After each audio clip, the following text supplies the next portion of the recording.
warahmatullahi wabarakatuh. Selamat siang teman-teman sekalian. Selamat pagi. Perkenalkan, nama saya Nia Farila dengan NIM 42224111012. Di sini saya akan membahas mengenai Pancasila sebagai dasar negara. Negara merupakan suatu organisasi kekuasaan yang berdaulat dalam melaksanakan tata tertib dengan tata pemerintahan di suatu daerah tertentu. Bentuk negara, sistem pemerintahan, dan tujuan negara ditentukan oleh dasar negara yang dianut oleh negara yang bersangkutan.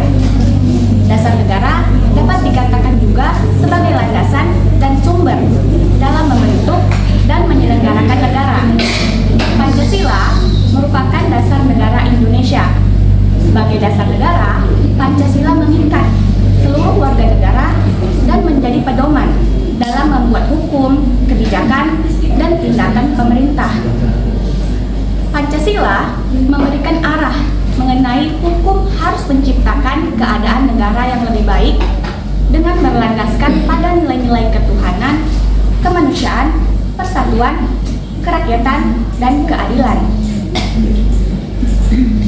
Bagi warga negara Indonesia yang berkiprah dalam infrastruktur politik atau sektor masyarakat seperti organisasi kemasyarakatan, partai politik, dan media massa, maka Pancasila haruslah dijadikan kaidah penuntun dalam setiap aktivitas sosial politiknya.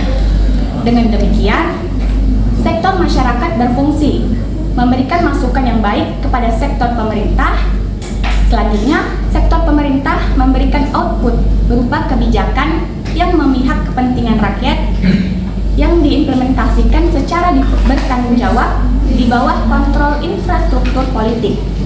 Dengan demikian, diharapkan akan terwujudnya pemerintahan yang baik dan pemerintahan yang bersih, demi terwujudnya masyarakat yang adil dalam kemakmuran dan masyarakat yang makmur dalam keadilan.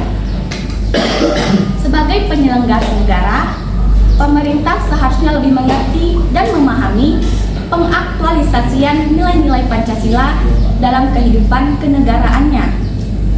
Mereka haruslah menjadi panutan bagi warga negara yang lain, sehingga masyarakat luas itu percaya bahwa Pancasila itu hadir dalam setiap hembusan nafas bangsa ini. Namun, kasus-kasus pelanggaran hak asasi manusia yang terjadi di Indonesia itu membuat kita berpikir, akankah implementasi nilai-nilai Pancasila itu dilakukan secara praktiknya. Adapun kasus yang akan saya bahas mengenai mantan Bupati Langkat, Bapak Terbit Rencana Pradipin, yang mana beliau ini telah melakukan pelanggaran hak asasi manusia dan perbudakan modern, yang mana hal ini itu telah melanggar Pancasila, sila kedua, kemanusiaan yang adil dan beradab, dan Undang-Undang Dasar Negara Republik Indonesia tahun 1945 pasal 26 ayat 1 dan 2. Nah, awal mula kasus ini terungkap yaitu saat KPK menyelidiki kediaman beliau yang ada di Langkat. Nah, sebelumnya beliau ini terkena kasus suap. Nah, saat penyelidikan itu KPK itu menemukan 2 sel kerangkeng, yang mana sel ini tuh diklaim sebagai tempat pembinaan bagi warga yang menyalahgunakan narkoba.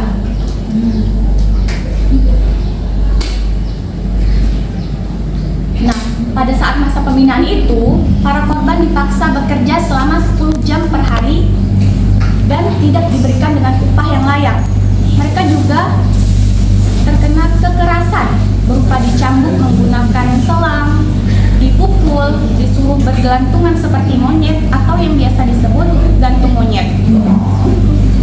Nah, hal ini tuh merupakan ciri-ciri dari perbudakan modern dan pelanggaran hak asasi manusia yang dapat dijerat hukum.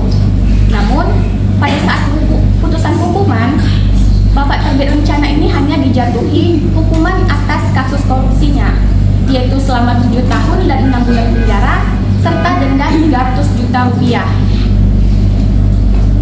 Nah, maka dari itu diperlukannya penegakan hukum yang tegas dan adil, sehingga masyarakat itu tidak akan meniru perbuatan tersebut. Selain itu, diperlukan juga edukasi kepada masyarakat mengenai ciri-ciri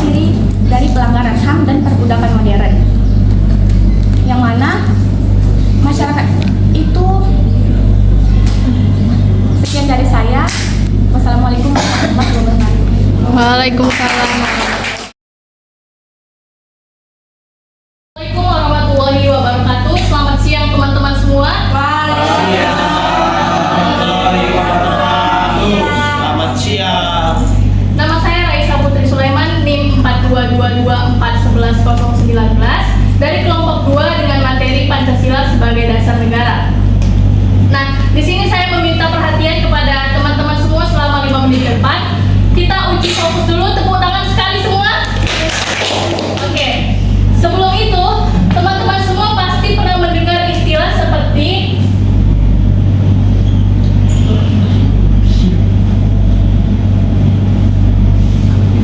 homo socius atau makhluk yang bersosialisasi atau makhluk yang bermasyarakat. Lalu homo economicus atau makhluk yang berekonomi.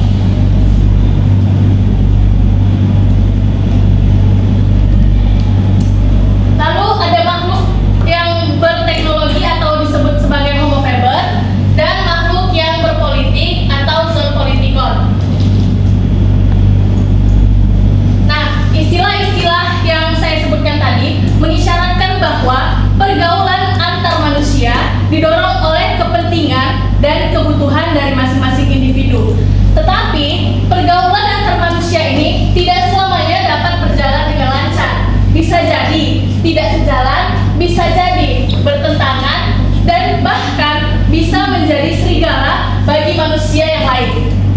Maka dari itu, untuk membentuk kesejahteraan dalam mencapai kebutuhan masing-masing, maka diperlukanlah sebuah yang namanya negara. Nah, negara itu apa? Negara adalah kekuasaan organisasi berdaulat yang melaksanakan tata pemerintahan di suatu daerah atau di suatu wilayah tertentu. Lalu, bentuk pemerintahan, sistem pemerintahan, dan tujuan dari negara tersebut akan diatur oleh apa? Tentunya oleh dasar negara. Judul saya tadi Pancasila sebagai dasar negara. Nah, kosakata dari dasar itu bisa kita artikan sebagai landasan atau fondasi yang berada di lapisan paling bawah. Kalau dalam konteks konstruksi, dasar itu merupakan fondasi yang paling penting agar bangunan tersebut dapat berdiri dengan kokoh. Nah, kalau dalam konteks Indonesia, dasar merupakan kalau ada namanya founding fathers yang terdiri dari 3 orang, yaitu Insinyur Soekarno, Muhammad Yamin, dan Dr. Supomo. Mereka telah bersepakat bahwa di Indonesia dasar negara merupakan Pancasila. Nah, Pancasila sebagai dasar negara yang tercantum dalam pembukaan Undang-Undang Dasar 1945 memiliki esensi ketuhanan, kemanusiaan, persatuan, kerakyatan, dan keadilan. Sementara Pancasila sebagai dasar negara berarti bahwa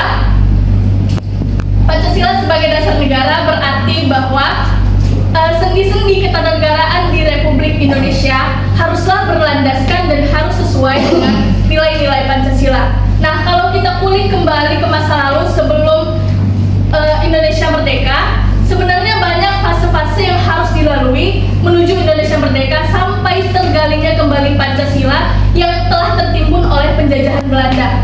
Nah, munculnya Pancasila atau kembalinya Pancasila terjadi pada sidang pertama BPUPKI pada tanggal 29 Mei sampai tanggal 1 Juni tahun 1945.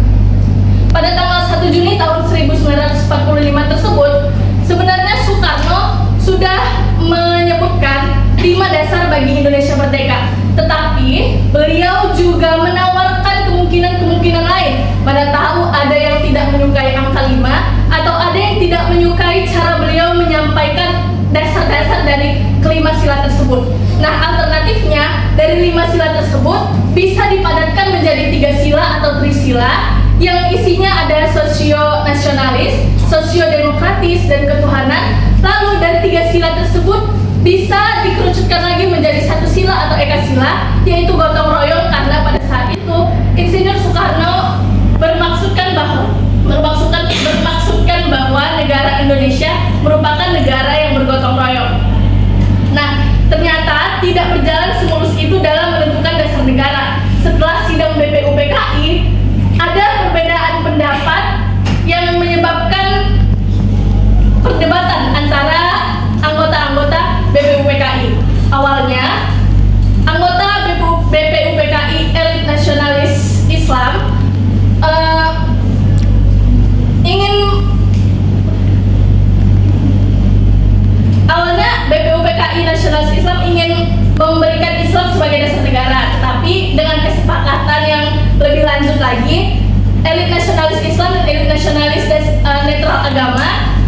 setuju bahwa 7 kata yang ada di Piagam Jakarta, yaitu kewajiban melaksanakan syariat Islam bagi pemeluk-pemeluknya, menjadi ketuhanan yang Maha Esa. Nah, sekian yang dapat saya sampaikan. Wabillahi taufiq wal hidayah. Wassalamualaikum warahmatullahi wabarakatuh. Selamat siang buat kita semuanya.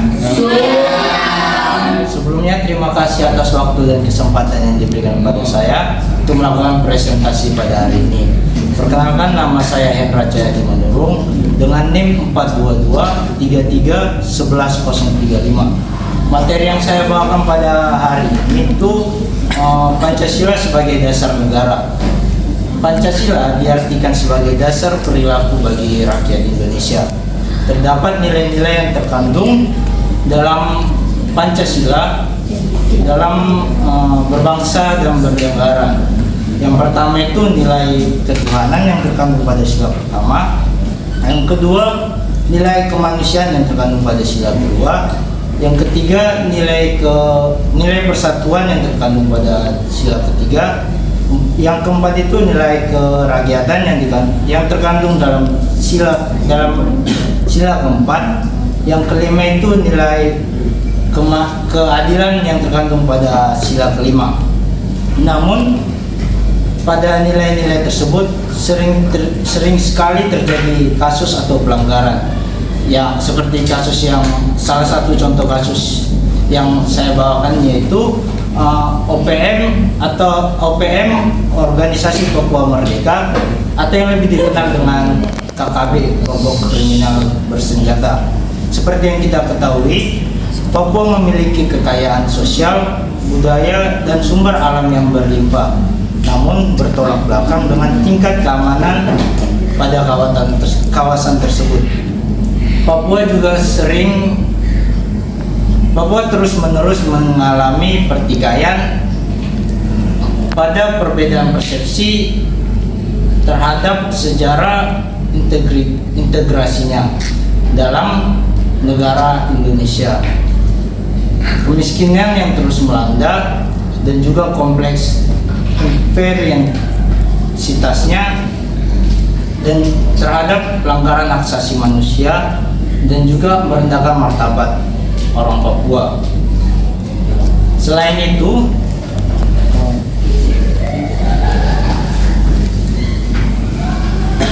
ketidakpuasan secara ekonomis juga menjadi salah satu penyebab yang membuat orang Papua dalam menjadi semangat untuk membentuk gerakan separatis atau organisasi. Seperti yang saya sebutkan tadi, salah satu organisasi yang dibentuk itu OPM atau KKB. KKB berdiri pada tahun 1965. Hingga saat ini masih eksis di kalangan Papua dan Papua Barat. Tujuan mereka membentuk organisasi ini untuk memisahkan diri dari Negara Kesatuan Republik Indonesia. Untuk mewujudkan keinginannya, KKB sering sekali melakukan tindakan kriminal. Salah satu yang menjadi sasaran dari tindakan tersebut itu wanita dan juga anak-anak dari tindakan kebrutalan KKB ini.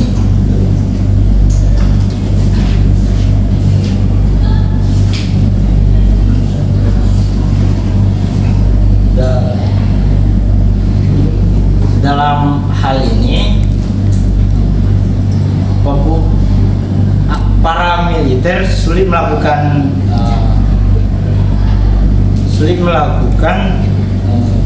menuntaskan para kelompok kriminal bersenjata ini dikarenakan kelompok ini memiliki persenjataan yang lengkap dan juga mereka bersembunyi di pegunungan Papua, sehingga membuat para militer sulit menahan menyelesaikan permasalahan ini. Solusi yang saya dapat yaitu para pemerintah melakukan mediasi atau membuka dialog percakapan dengan panglima tertinggi pada organisasi ini untuk membuka percakapan di balik layar mengenai isu-isu yang tersebar pada kalangan Papua ini. Demikian presentasi saya pada hari ini. Jika ada salah kata dan pengucapan, saya mohon maaf. Terima kasih. Selamat siang bagi kita semua.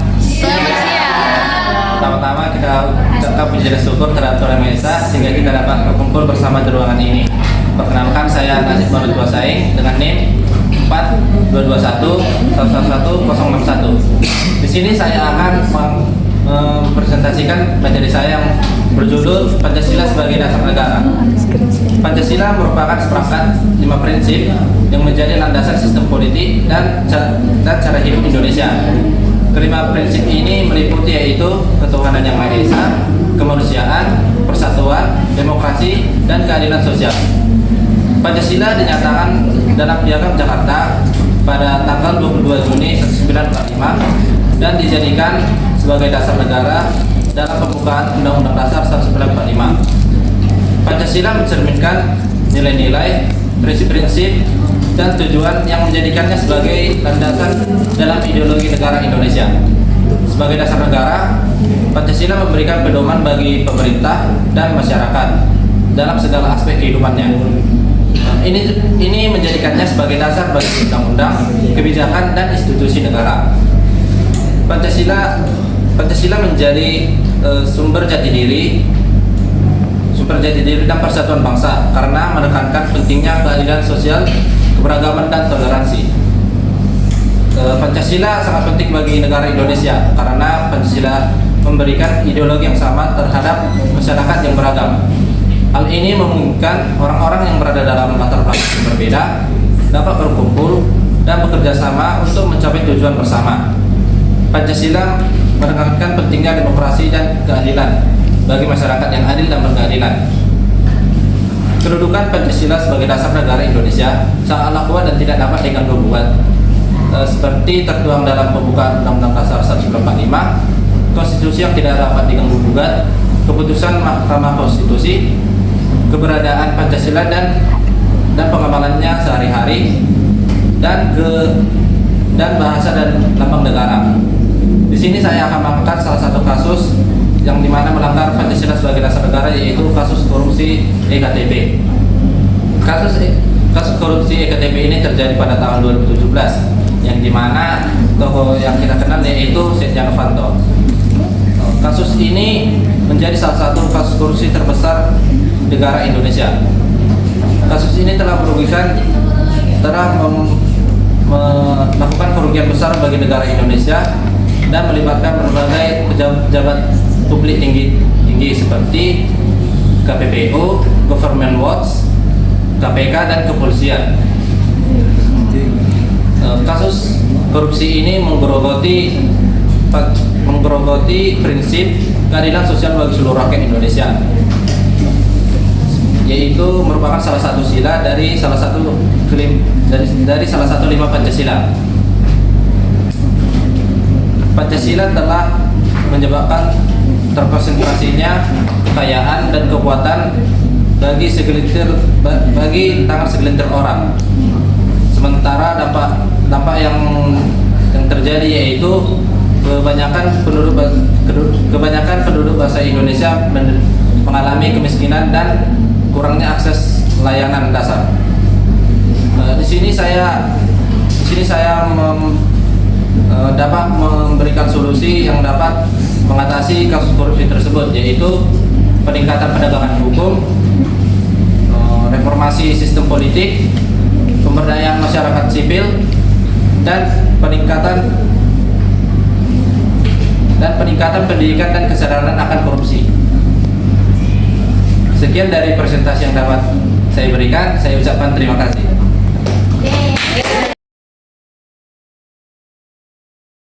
Selamat siang buat kita semua. Siang. Pertama-tama kita panjatkan puji dan syukur kepada Tuhan Yang Maha Esa atas berkat dan cinta kasih-Nya lah sehingga kita masih bisa berkumpul di tempat ini dalam melaksanakan kegiatan perkuliahan kita sebagaimana biasanya. Saya Grace Elisia Escorus, perwakilan dari kelompok 2 untuk menjelaskan materi Pancasila sebagai dasar negara.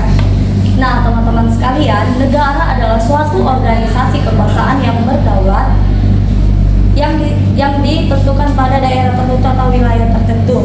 Nah, bentuk negara, sistem pemerintah dan tujuan negara akan ditentukan oleh dasar negara.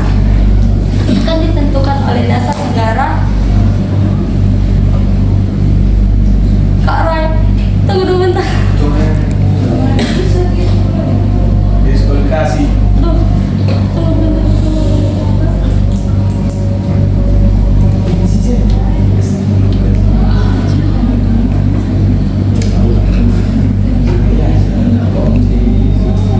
Tunggu Kak, bentar sekali please Kak.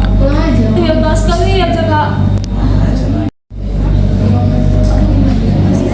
Baiklah teman-teman, negara adalah suatu organisasi kedaulatan yang melaksanakan tata tertib dengan tata pemerintahan di suatu daerah tertentu.